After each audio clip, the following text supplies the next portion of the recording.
Muito bem, hoje é a última reunião que nós vamos ter dessa série dos afetos limitantes e eu tive que tomar uma decisão delicada porque eu gostaria de poder continuar falando sobre os afetos.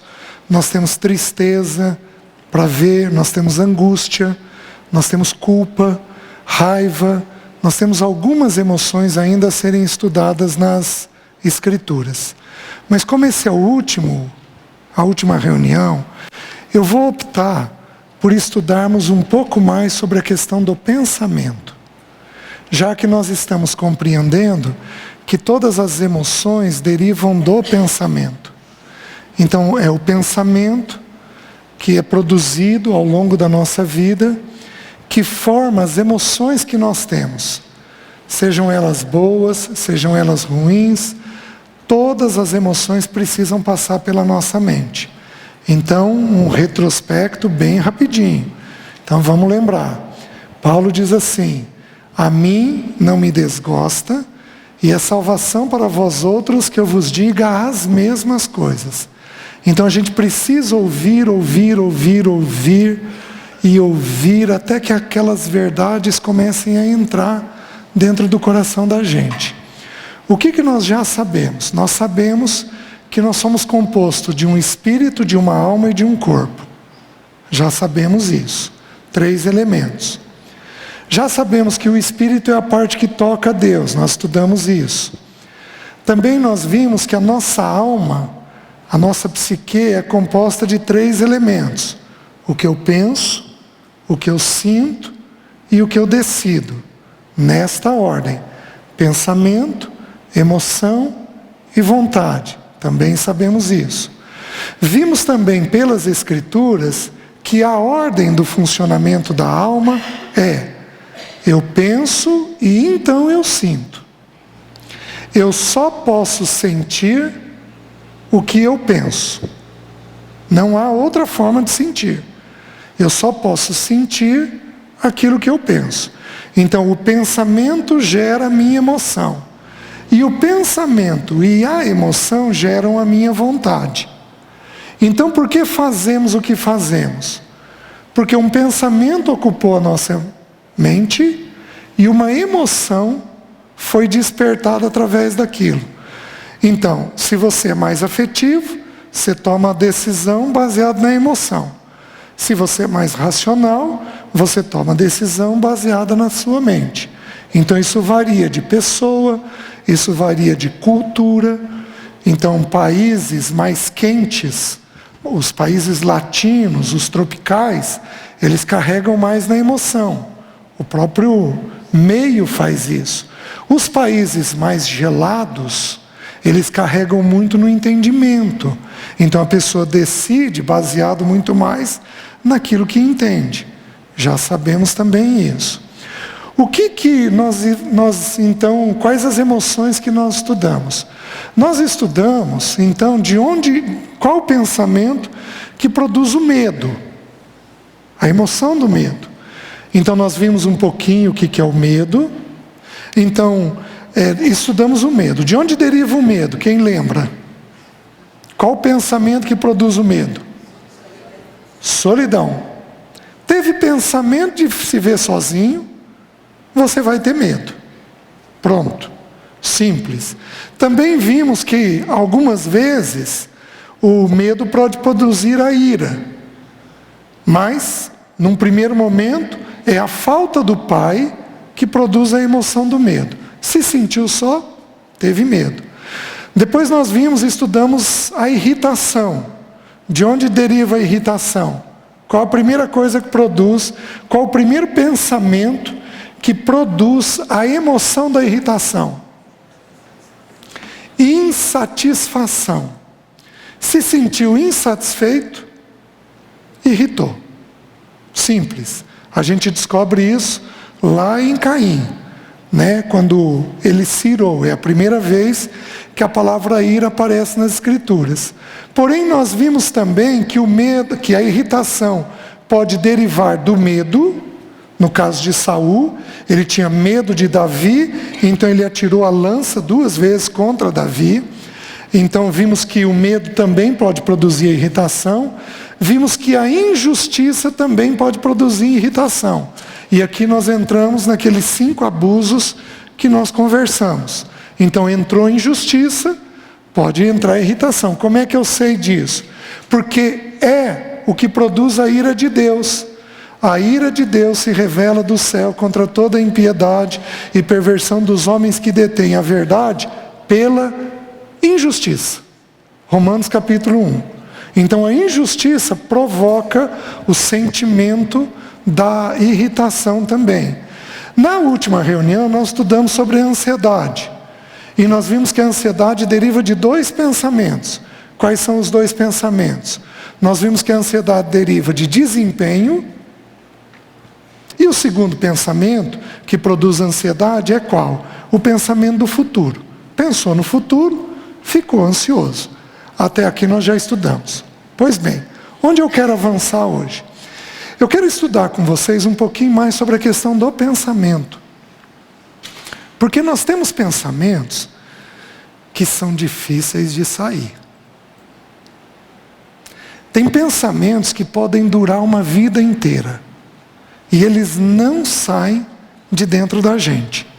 A Bíblia fala alguma coisa a respeito disso? É óbvio que a Bíblia fala.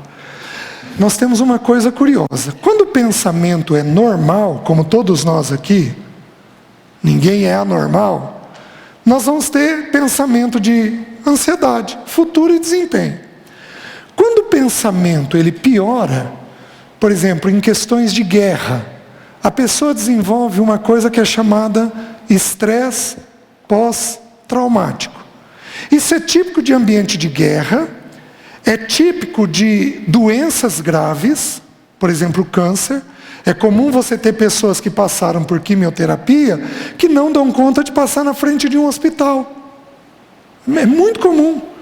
É comum, esses dias eu ouvi uma história de uma pessoa que fez o tratamento, cruzou com o oncologista no shopping, saiu correndo e vomitou no primeiro lixo. Só de ver ele. Por quê? Porque o pensamento ficou tão marcado que gera o que a gente chama de estresse pós-traumático. O pensamento ficou muito sensibilizado com aquele tema. E aquele tema, então, não é fácil de ser trabalhado dentro da pessoa. Se a gente não tiver cuidado, a gente diz que é demônio, a gente diz que é incredulidade, a gente diz que é pecado, e a gente pode não compreender que simplesmente é um pensamento mais forte, que criou uma fortaleza dentro da mente daquela pessoa. Então, é simples da gente entender. É uma questão natural para a gente entender. Pois bem, deixe-me ler com vocês o texto de agora à noite. Abram um 2 aos Coríntios. 2 aos Coríntios, capítulo 10. Versículo 3.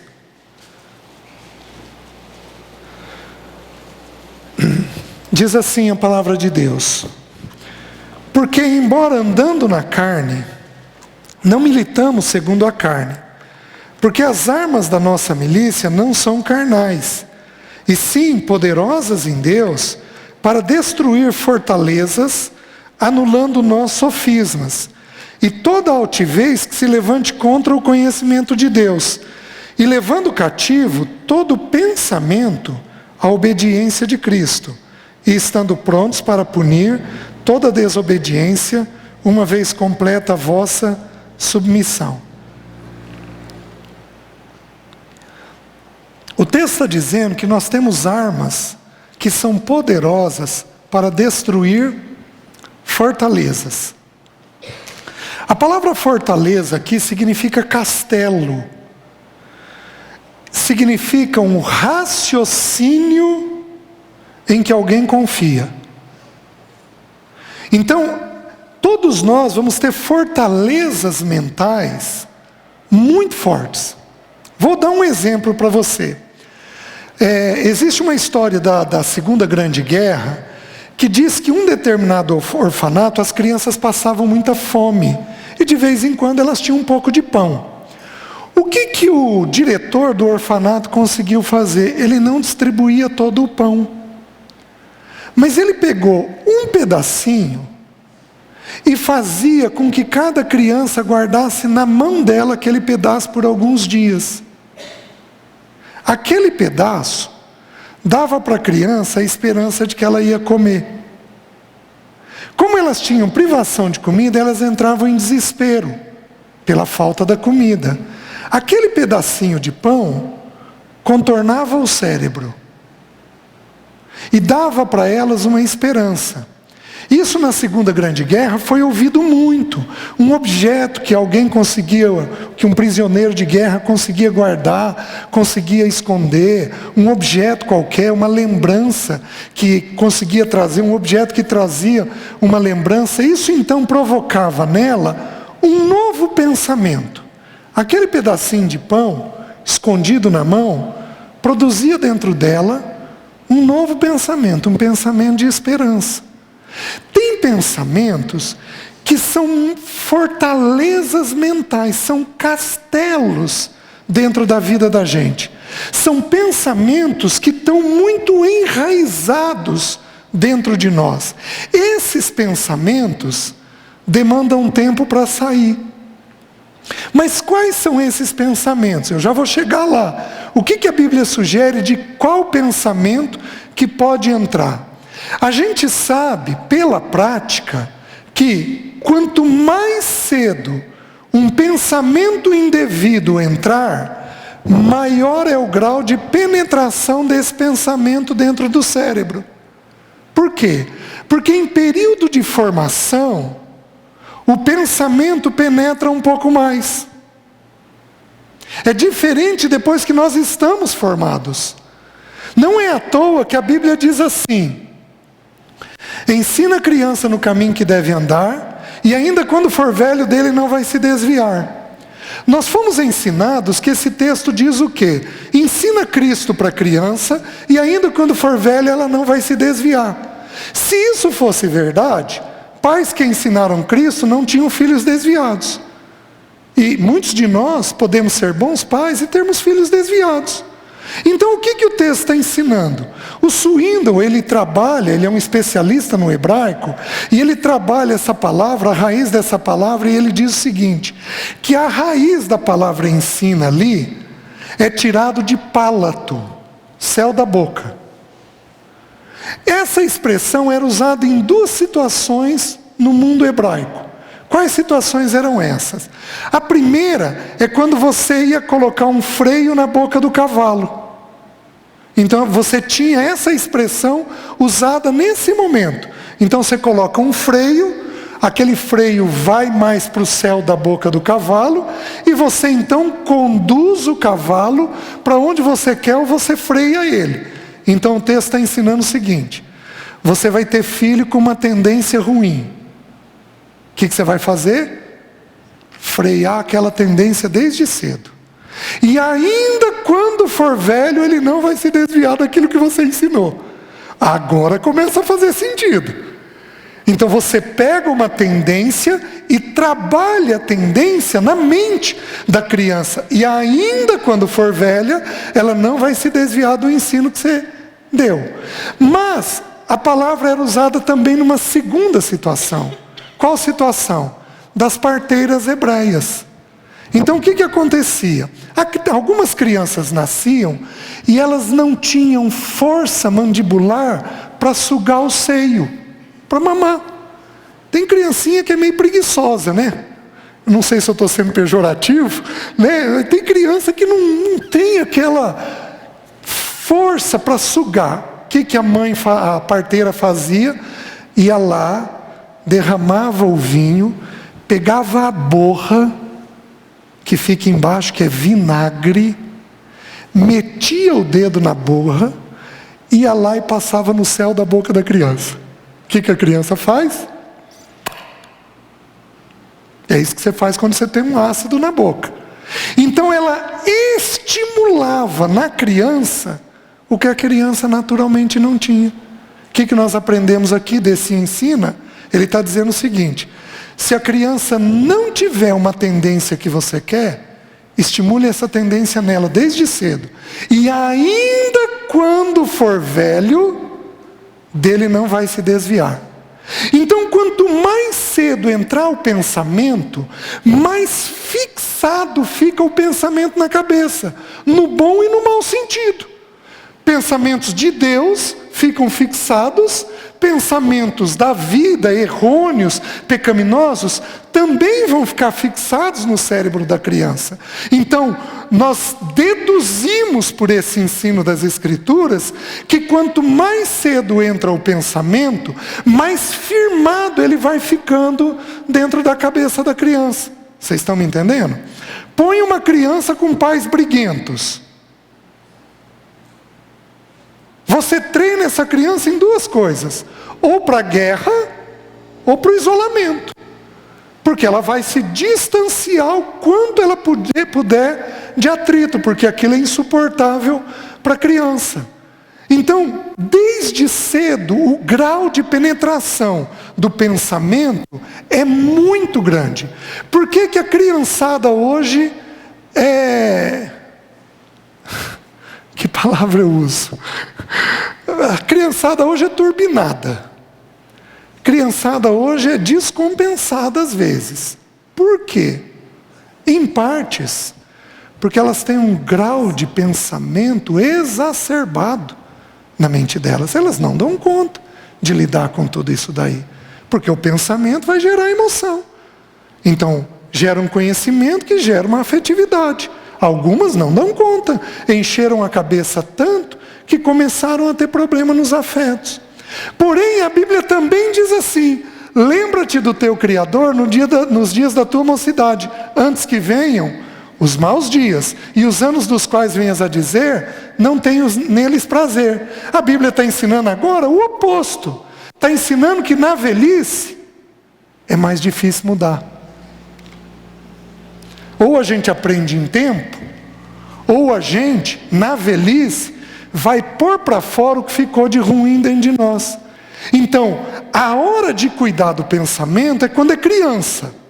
Depois nós vamos precisar do processo da cruz, para trabalhar os pensamentos indevidos que entraram. Então ele está dizendo aqui, ele diz assim...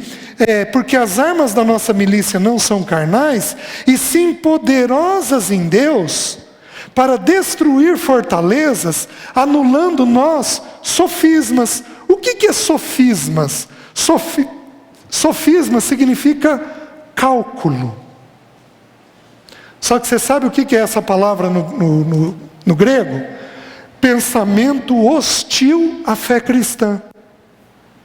Então todos nós, todos aqui, tivemos ou temos pensamentos que são contra a fé, que são contra a maneira de nós vivermos a vida com Deus. Todos nós temos pensamentos desse tipo. Então tem uma irmã que pode uma noite lá sonhar com um homem que ela desconhece. Ela está mal e a mente dela sonhou com uma pessoa que não é o marido dela. Você pode ter pensamento de falta no futuro e você ficar tão apegada que você quer conquistar. São pensamentos escravizantes na mente da gente, que são contra a fé cristã. Todos nós, todos, sem exceção, temos alguns desses pensamentos que entraram na nossa vida cristã. O problema, meus queridos, minhas queridas, é que a gente já identificou e eles não saem. Eles não saem. A gente passa períodos melhores, mas a hora que você entra numa fase mais cansada, mais difícil, aqueles pensamentos começam a voltar. Está fazendo sentido? Então, o que Deus está falando sobre esses pensamentos? Está dizendo que esses pensamentos são fortalezas. E aí ele continua e diz que as armas que nós temos, elas são poderosas em Deus para destruir as fortalezas, anulando nossos sofismas e toda altivez que se levante contra o conhecimento de Deus. E aí ele vai falar do pensamento que tem que ser levado à obediência de Cristo. Então, existem em alguns de nós pensamentos que vão precisar de tempo para ser trabalhado. Aí só vou citar e não vou nem abrir o texto para as irmãs. Eu vou apenas citar o texto, depois você chega em casa e pode ler. Nós sabemos que a terra de Canaã, ela não representa o céu. Os israelitas entraram em Canaã. E Canaã não representa o céu. Por quê? Porque em Canaã nós temos 7 inimigos. Os heteus, os jebuseus, os ferezeus, os cananeus, os gigarzeus e tem mais 2 eus. São 7 inimigos que estão lá. Então não representa o céu. Então Canaã representa o quê? Representa a vida cristã. Porque nós temos inimigos na vida cristã. Mas é interessante que quando os israelitas entraram em Canaã, eles atravessaram o Jordão. Jordão significa descida. O rio Jordão começa no pé do Monte Hermon e é alimentado pela água da neve. Literalmente a água vem do céu, porque a neve cai do céu. E à medida que ele vai descendo, é um riacho sujo. E ele significa descida, que mostra o que é a nossa vida cristã. Eles atravessaram o Jordão. Qual o primeiro inimigo que eles enfrentaram? Jericó. Jericó era o quê? Uma fortaleza. E ali o ensino para nós é qual? Deus disse assim, antes de eu falar isso, por que o primeiro inimigo é Jericó? Porque a Bíblia diz que o processo de transformação nosso começa onde? Então o primeiro inimigo a ser vencido é qual? São os pensamentos. Simples. Então eles entraram e eles tinham fortaleza. Como é que essa fortaleza foi vencida? Ela foi rodeada. 7 dias. Um número perfeito. Em silêncio. No 7º dia, eles usaram trombetas. E quando você estuda a trombeta ali, não é uma trombeta de guerra, é uma trombeta de celebração. Usada só em celebração. Era uma trombeta festiva e de gratidão. De que jeito que nós vamos ruir as fortalezas mentais que nós temos? Com paciência, rodeando ela, com a palavra de Deus, porque os sacerdotes é quem iam à frente, e com gratidão, até que o Senhor nos visite e faça aquela fortaleza mental cair. Ela vai cair. Amém? Ela vai cair. Porque Deus não vai deixar ficar nenhum pensamento que nos impeça de um avanço cristão. Ele disse que ele ia completar a obra. Então, se eu tenho que passar pelo pensamento, ele vai fazer com que o pensamento venha por terra no tempo dele e da forma dele. Então, as fortalezas mentais, elas vão ter que ser rodeadas dentro de nós por um bom tempo, até elas ruírem. Agora, quais são os pensamentos que ficam tempo dentro de nós? A Bíblia não fala com clareza, mas a gente consegue deduzir com uma certa facilidade, tá? O primeiro pensamento, o que Jesus ensinou sobre a ansiedade, Mateus capítulo 6, não precisa abrir. Jesus diz assim: são os olhos a janela da alma. Se os teus olhos forem bons, todo o teu corpo será luminoso. Mas se os teus olhos forem maus, todo o teu corpo estará em trevas. O que é olho bom e olho mau? Eu mesmo preguei que olho bom era eu olhar para Maria Neuza com gentileza, com bondade, com cuidado, com paciência. Isso é um olho bom. E um olho mau é eu ser áspero, bruto, duro com ela. Isso é um olho mau. Mas, meus queridos, minhas queridas, isso é limitar muito o que o texto está dizendo. Olho bom é eu enxergar a vida com os olhos de Deus. Olho mau é eu enxergar a vida com os meus olhos. Então, o que é um olho mau meu para com a Maria Neuza? É eu olhar ela do meu jeito, e não do jeito que Deus quer que eu olhe. O que é um olho bom para com a Maria Neuza? É eu olhar ela do jeito que Deus quer que eu olhe. Vocês estão entendendo? Então ele está falando aqui de ansiedade, porque os olhos, como nós já estudamos, os olhos, os 5 sentidos, é o que alimentam o pensamento. Então ele vai começar agora uma série de fala sobre o pensamento. O versículo seguinte, ele diz assim: vocês não podem servir a 2 senhores, porque ou vocês vão agradar um e desagradar o outro, ou vocês vão para um lado e vão desagradar o outro. Vocês não podem servir a Deus e a Mamon, que é o dinheiro. Daqui eu concluo uma coisa, porque ele está falando de ansiedade. Primeiro pensamento que gera escravidão: dinheiro. Não levanta a mão. Alguém aqui é casada com um homem avarento? Não levanta a mão. É difícil?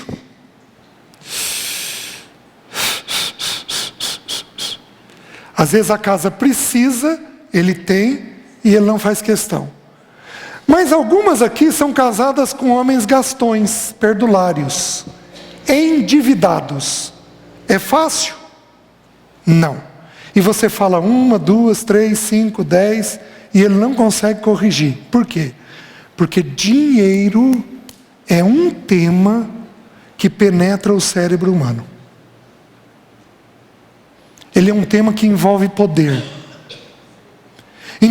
O assunto é tão sério, mas é tão sério, que quando a gente estuda o Salmo 128, que é um salmo para o homem casado, antes do homem se resolver com sua esposa, ele tem que se resolver com o dinheiro. Porque um homem que não sabe lidar com dinheiro, ele não tem percepção da casa. Um avarento não percebe a necessidade da esposa e dos filhos. Só que um perdulário, um devedor, também não percebe a necessidade da esposa e dos filhos. A importância de organizar o dinheiro dentro de casa. Então, o primeiro tema que pode entrar com penetração no nosso cérebro é o tema do dinheiro. Minhas queridas, por que alguns homens trabalham demais? É só porque ele gosta de trabalhar? Ele quer sair de casa? Em geral, qual é o motivo? Ele quer ganhar. Ele quer ter. Ele quer possuir. Ele compromete o tempo dentro de casa por causa dessa necessidade desenfreada de possuir e ter. Então, primeiro assunto. Mas aí Jesus continua. Então, dinheiro é um assunto difícil na mente. Muito difícil na mente. Vocês estão entendendo? Mas muito difícil de lidar. Segundo tema que produz essa escravidão. Jesus continua. Não andeis ansiosos de coisa alguma, diz lá no versículo 26. Não andeis ansiosos quanto ao que haveis de comer, beber ou vestir. Deixa eu fracionar aqui. Comer e beber é outro tema que gera ansiedade. Alguns anos atrás, as escolas em Maringá começaram a falar que ia acabar a água no mundo. O que aconteceu nos consultórios de psicologia? As crianças com crise de ansiedade. Não davam conta de ficar na escola, não davam conta de dormir sozinha. E a criança não 6, 7 anos de idade. E ela não conseguia falar isso para os pais, porque ela própria não tinha clareza. Os pais só viam enurese, fazer xixi, o xixi escapar, ecoprese, o cocô escapar da criança, fobia dentro da escola, então não conseguiam ficar na escola, e uma necessidade muito grande de estar com o pai e a mãe. Então o pai e a mãe, em geral, traziam para os psicólogos. Os psicólogos investigavam um pouquinho mais apuradamente. O que descobriam? Descobriam que o ensino da falta d'água estava deixando a criançada ansiosa. Por quê? Porque beber é uma coisa que pode gerar problema na mente. A bebida é uma necessidade básica. E aqui eu não estou falando só de água, não. Quantos anos você leva para ajudar um alcoólatra? Aliás, a nossa cultura é complicada nisso. E, infelizmente, nós, os irmãos, temos dado um péssimo exemplo para a igreja. Porque nós bebemos. Do meu ponto de vista, uma pessoa que exerce autoridade não deveria beber. Nenhum líder de igreja, nenhum pai de família, nenhuma mãe de família deveria beber. Porque você dá conta de lidar com a bebida, mas você pode me garantir que teu filho vai dar conta? Você tem certeza que o teu filho vai dar conta? Ele vai beber o mesmo tantinho que você bebe. Você tem certeza absoluta disso. Se você não tiver, você tem um problema. Então a bebida, como ela é uma necessidade básica, ela pode entrar com penetração maior dentro da nossa mente. Mas não apenas isso, a comida também faz. Porque comida é um assunto que prende a mente. Você quer ver? Alguém aqui já conviveu com anoréxico? Já conviveu com anoréxico? Levanta a mão, por favor. É fácil de trabalhar um anoréxico? O que é o anoréxico? É a pessoa que se vê gorda. Você vira para ele e diz: você não está gordo. Você acha? Não, você não está. É um pensamento extremamente escravizante. Sabe quem na casa que produz um anoréxico? Mães exigentes. Tem alguma aqui? Não levanta a mão. Mas tem o vigoréxico. A pessoa que tem vigorexia. Sabe o que é vigorexia? É a pessoa bombada que se vê pequena. Não, César. Eu preciso trabalhar mais esse músculo precisa crescer. Gente, a pessoa não enxerga, ela não entende que ela está enorme. Gente, eu estou falando dos nossos filhos. Eu não estou falando do mundo, não. Eu estou falando dos nossos filhos, de dentro da igreja. Eles têm esse tipo de problema. De onde deriva esse pensamento? Esse pensamento sempre deriva de um lugar. Porque tem que ter uma base.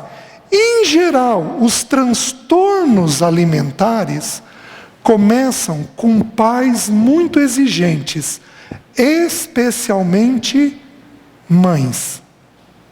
Se as mães são muito exigentes, as crianças vão ter problema de transtorno de imagem. Ou bulimia. O que é bulimia? Ir lá, meter o dedo na garganta e pôr para fora.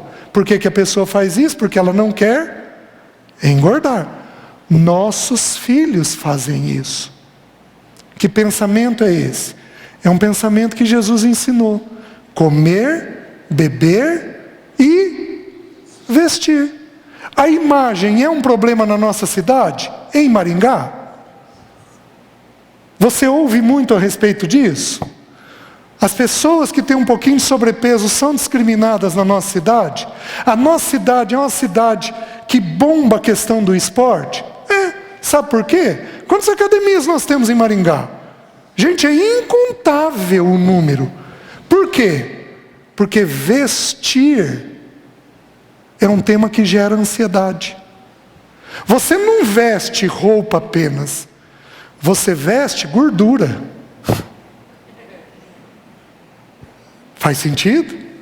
Eu sou bem vestidinho. Você veste gordura, você veste a imagem.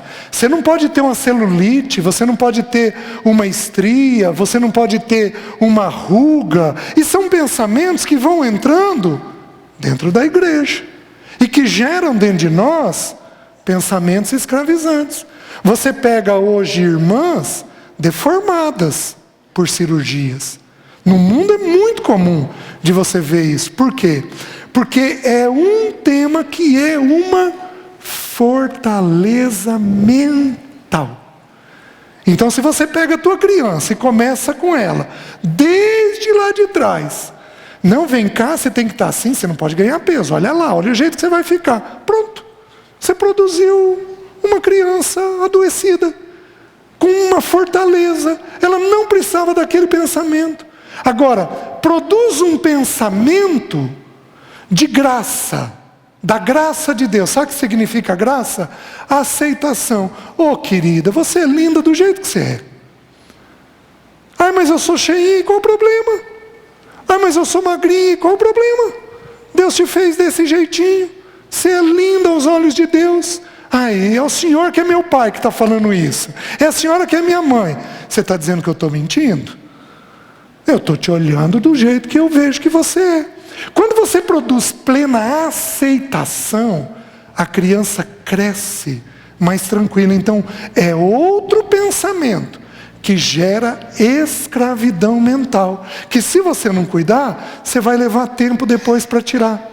Está fazendo sentido? Deixa eu avançar um pouquinho mais. Que outros pensamentos nós temos? O texto continua e diz assim, no versículo 34 de Mateus 6, ele diz assim: não vos inquieteis com o dia de amanhã, pois o amanhã trará os seus cuidados, basta cada dia o seu próprio mal. Outro pensamento que é uma fortaleza mental, o amanhã. Pensar no amanhã. E ficar imaginando o amanhã. O amanhã precisa ser planejado. Ponto. Inquietou é um pensamento escravizante. Como é que nós resolvemos isso? A Bíblia dá pistas. Basta cada dia o seu próprio mal. Então qual é o mal de hoje? O mal de hoje, dia 7 de novembro de 2019, agora às 21 horas, é nós sairmos daqui e ir embora para casa. Fazer um lanchinho, dormir, esse é o mal de hoje.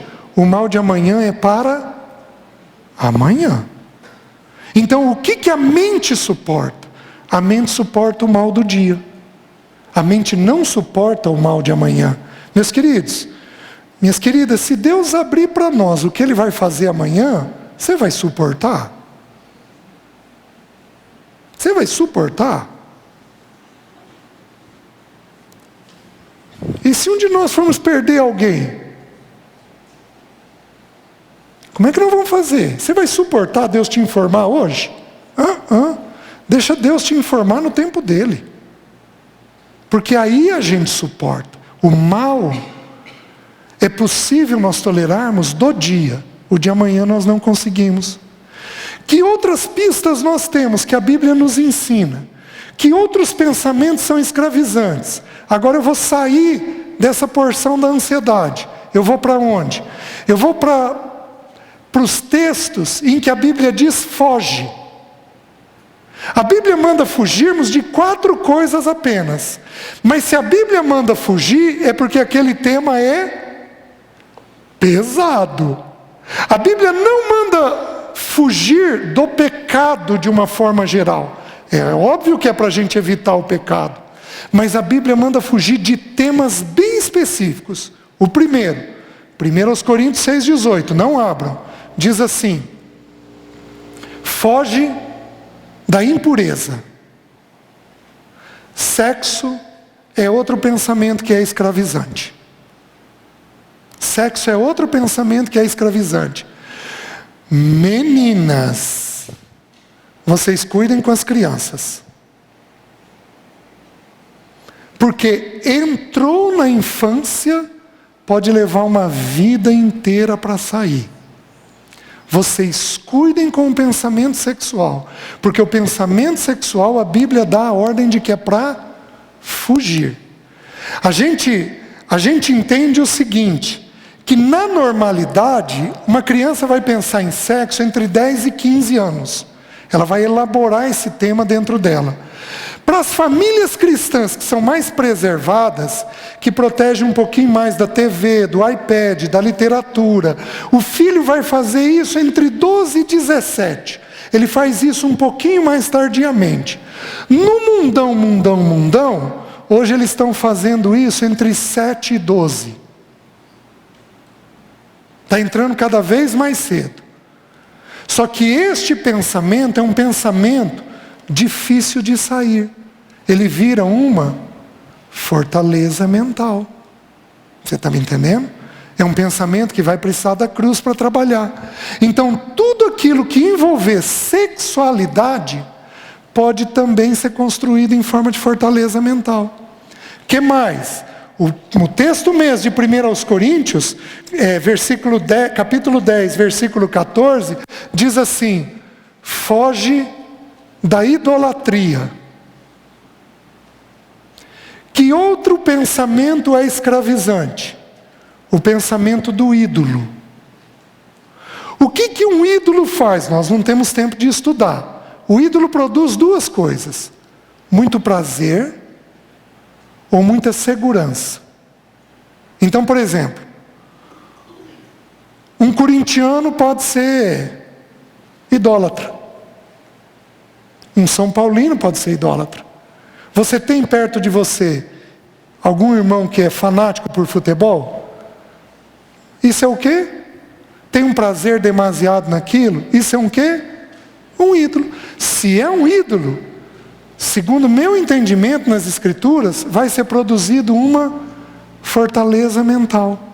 Então, desde que isso inicia, pessoas que têm dedicação exacerbada a determinados temas, costumam ser idólatras. A ordem para eles é fugir. Porém, existe no texto de Efésios uma explicação que diz assim: foge da idolatria, que é avareza. Então, há uma explicação nas Escrituras de que um ídolo específico é o dinheiro, a avareza. O problema é que nós fomos ensinados que a avareza é o muxiba, é o mão de vaca. Porém, você sabe o que é a definição de avareza no grego? Desejo de possuir. O que é a idolatria? Que é a avareza. O desejo de possuir. Você compra mais do que você necessita? Então você é idólatra. Vocês estão conseguindo entender? Isso é uma fortaleza. Tem irmãs aqui viciadas em compra. Chegando em casa. Nossa. Hoje então, essa semana então, César, é Black Friday. Como que eu não vou comprar? Gente, não é errado comprar, desde que você necessite. Se você não necessita, aquilo é uma escravidão mental. E se você não for visitada pelo Espírito de Deus, você morre comprando afastada do Senhor. Porque a tua mente está onde? Está nessa fortaleza. E você não consegue avançar no Senhor. Está fazendo sentido? Então, a idolatria, que é a avareza. Terceira coisa que a Bíblia manda fugir. 2 Timóteo 2:22 diz assim: foge das paixões da mocidade. Então todos nós na mocidade desenvolvemos determinadas paixões. O que a Bíblia manda a gente fazer? Fugir. Vocês estão entendendo? Tem coisas da mocidade que entraram dentro de nós com muita força e estão dentro de nós até hoje. Você tem determinadas necessidades. Você está me entendendo? E aí você precisa daquilo a todo custo. O último pensamento de fuga, 1 a Tessalonicenses 5:22, diz assim: foge da aparência do mal. Tudo aquilo que aparentar mal, a Bíblia diz que eu tenho que fugir, porque aquilo pode de alguma forma prender demais o meu coração. Até aqui está dando para entender? As irmãs estão conseguindo ter clareza dessas fortalezas mentais? O que nós vamos fazer com essas fortalezas? O que a Bíblia sugere para a gente trabalhar com essas fortalezas? Deixa eu trabalhar uma outra fortaleza mental. Estou me lembrando agora. Tudo aquilo que é básico do ser humano, pode virar uma fortaleza mental. Por exemplo, o ser humano foi criado para ser aceito. Ele precisa pertencer a alguém. Então o ser humano tem uma necessidade de ser de alguém. Se ele não for de ser de alguém, ele vai dar um jeito de pertencer ou a alguma outra pessoa ou a alguma outra coisa. Então, a necessidade do ser humano de aceitação, ela é tão básica, tão básica, tão básica, que pode gerar uma escravidão mental. Vocês estão entendendo? Eu vou dar um exemplo. Algumas de vocês aqui são muito afetivas. Vocês precisam ter alguém. Precisa ter alguém, precisa ter alguém, precisa ter alguém, precisa ter alguém. Não tem jeito se você não tiver alguém. E aí você raciocina de que jeito? Oi, Silvana. Tudo bem, Silvana? Como vai, Silvana? Você não consegue raciocinar? Eu vou ver a Silvana hoje. Não. O teu raciocínio é baseado em uma fortaleza. Você precisa suprir aquela necessidade de aceitação que você tem. Por quê? Porque é básico dentro do ser humano. E se você não entender que a primeira pessoa que te dá aceitação é o teu Pai Celeste, você fica refém de alguém a vida inteira. Precisando ter alguém a vida inteira. Aí eu volto àquele primeiro exemplo que eu dei. Digamos que você é casado, o teu marido não dá atenção, você acorda uma noite sonhando com alguém. Por que você está sonhando com alguém? Você não tem desordem sexual nenhuma. Mas você tem uma fortaleza mental, que é a fortaleza de pertencer a alguém. Então o teu cérebro cria formas de fazer isso. Está fazendo sentido? Vou dar o mesmo exemplo usando um adolescente. Tem adolescentes que fazem o que o grupo quer. Tem adolescentes que conseguem se posicionar com relação ao grupo. Mas tem alguns que fazem o que o grupo quer. Por que eles fazem o que o grupo quer? Porque eles precisam de aceitação. Porque é um tema muito básico dentro do ser humano. Se ele não alcançar essa aceitação, ele vai ter que dar um jeito. Sabe quem é o personagem bíblico que nos ensina sobre isso? Jacó. Jacó significa o quê? Agarrador. Ele se agarrou na barra da saia da mãe, depois se agarrou na bênção do pai, depois se agarrou em Raquel, depois se agarrou na produtividade dele. Ele produziu rebanho, mais rebanho, mais rebanho, mais rebanho e mais rebanho. Ele era agarrador, até que no val do Jaboque Deus tratou ele. Deus tratou ele de que jeito? Fez passar tudo. Ele ficou sem nada. Mas ele era tão problemático que ele fez o quê? Lutava contra o anjo. Gente, ele lutava contra o anjo. Ele resistia ao anjo de Deus. O que o anjo fez? Feriu ele. E ali ele aprendeu. Ele aprendeu a se agarrar na pessoa que ele precisaria se agarrar. Que era quem? O anjo de Deus. Vocês estão entendendo? Então, são temas muito básicos dentro de nós que, descuidados, geram fortalezas mentais que vão nos impedir de uma caminhada saudável com o Senhor. Fez sentido até aqui? O que fazer com esses pensamentos?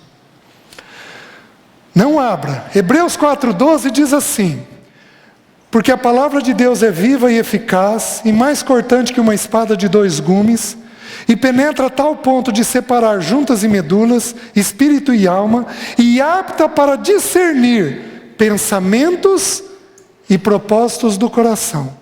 Nem todo pensamento é um propósito do coração. É só um pensamento às vezes. Então, eu posso voltar ao exemplo daquela mulher que sonhou com algum homem que ela não desconhece. Eu volto naquele exemplo. Se você conversar, essa mulher não tem a intenção de trair, mas ela teve um pensamento inadequado sobre aquele tema, Quem que faz essa separação, que identifica esses pensamentos de nós? A leitura sistemática da palavra. Porque a palavra de Deus separa a intenção dos pensamentos. Minha querida, você já leu a Bíblia toda? Alguém aqui já leu a Bíblia toda mais de 5 vezes? Algumas irmãs eu tenho certeza que já fizeram isso.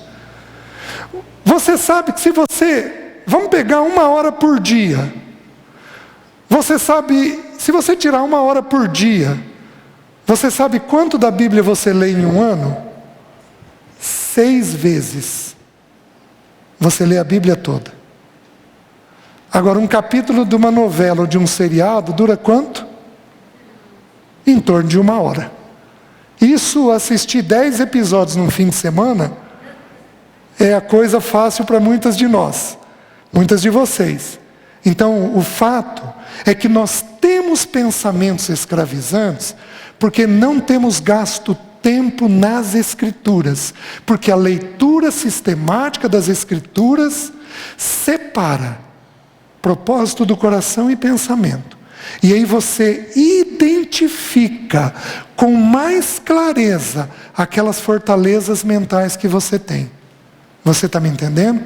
Então a primeira coisa que eu preciso fazer é a leitura sistemática da palavra. Segunda coisa que eu preciso fazer: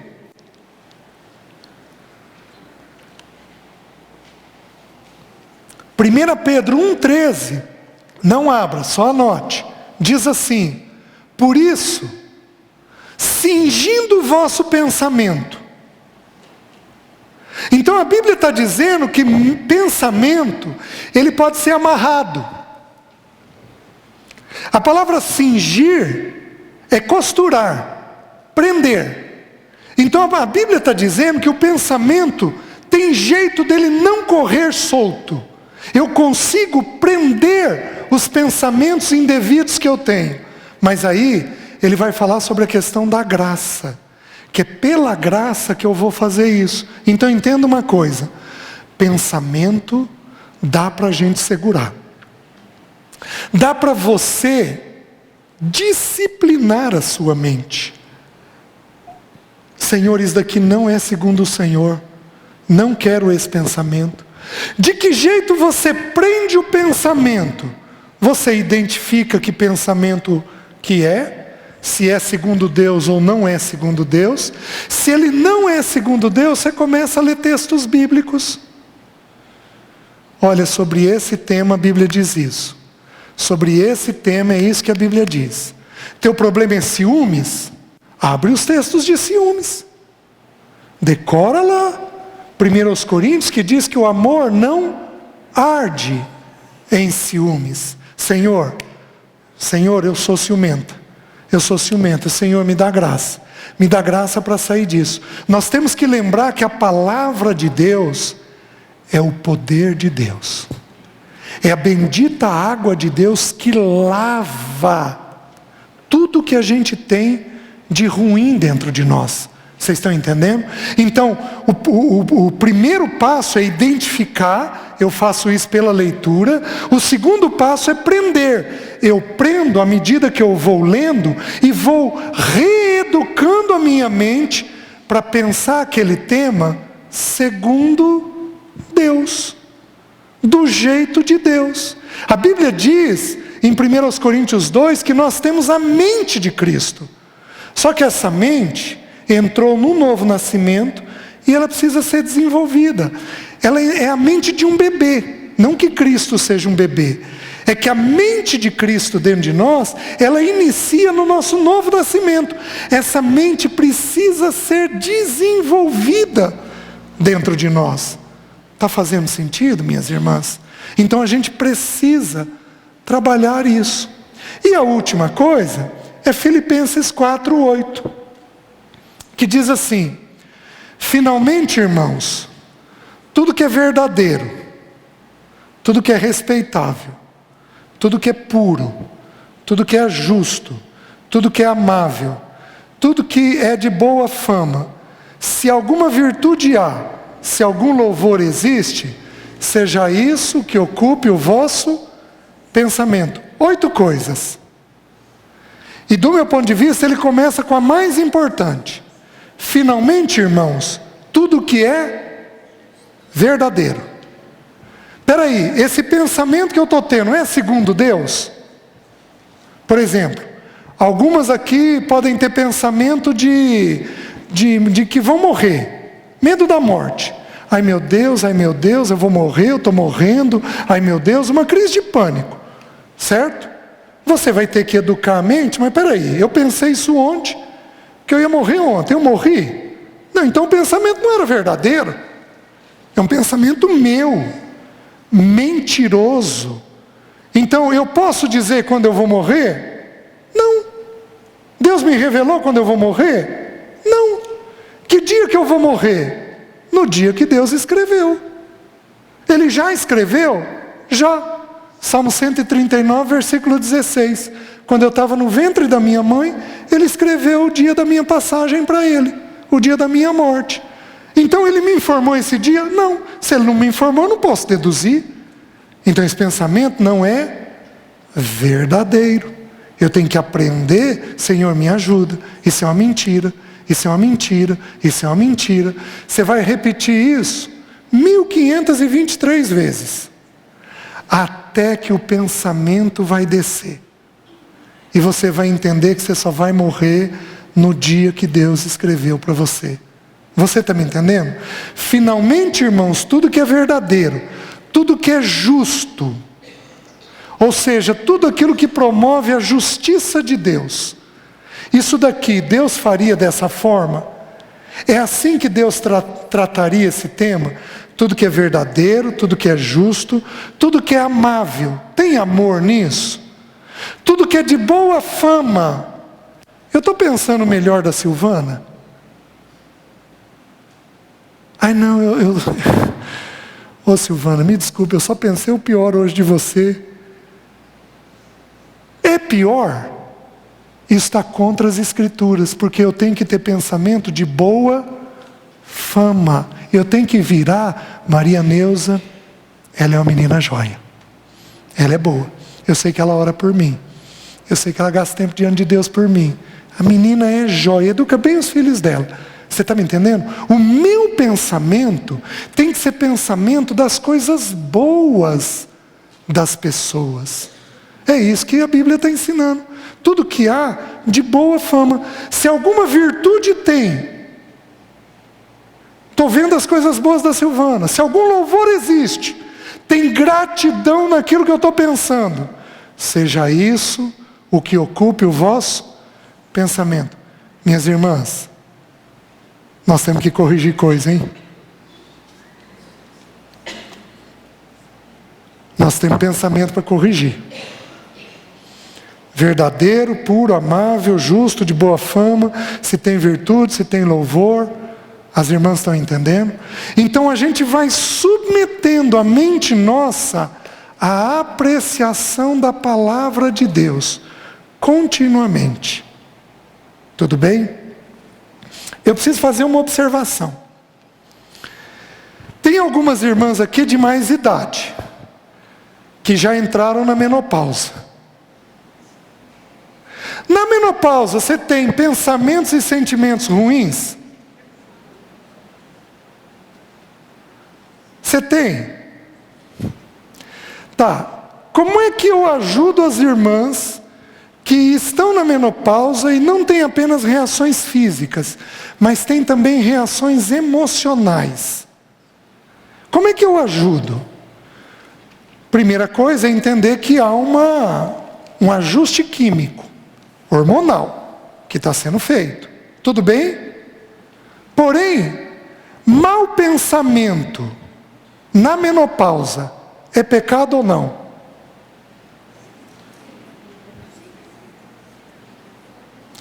Na prática, a gente vê o seguinte: quanto mais a mulher se resolve no que ela pensa, no que ela sente e no que ela faz, menos efeito ela tem na PTPM e na menopausa. Há um tempo atrás eu fiquei escandalizado. Eu peguei um livro de uma autora inglesa, Minhas Queridas. Os relatos e a história era só de pegar a faca para matar o marido. Eu virei e pensei, meu Deus, se for desse jeito, é interessante que aqui nós não temos muito esse relato, mas nos países frios nós temos esse relato. Relato de coisa muito mal resolvida e de pensamento de assassinato, inclusive. Aqui no nosso país, na menopausa, na TPM, você tem muita irritação, tem muita queixa. Isso tem um peso hormonal? Tem. Determinadas reações são pecados, independente do período que você tiver. Não tem justificativa. E na prática, o que a gente vê? Que quanto mais resolvida a mulher é, menores são as reações dela. Então, se você tem uma TPM emocional muito forte, ou uma menopausa muito forte, o que você tem que fazer? Deus, o que está mal resolvido? Qual o pensamento que ficou mal resolvido? Me ajuda a entender, para eu ser santificada nisso. Amém?